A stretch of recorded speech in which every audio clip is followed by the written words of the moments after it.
Rishi sir ఏంటో sudden గా రమ్మంటారు, కారెక్కమంటారు, ఎక్కడికో చెప్పరు. ఎక్కడికో అడగాలా వద్దా?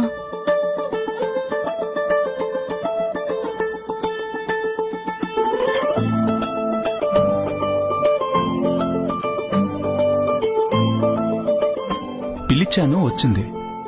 ఎందుకు ఎక్కడికి సార్ అని అడగాలి కదా. నేనే చెప్పాలని చూస్తుందా? నేనెందుకు చెప్తాను?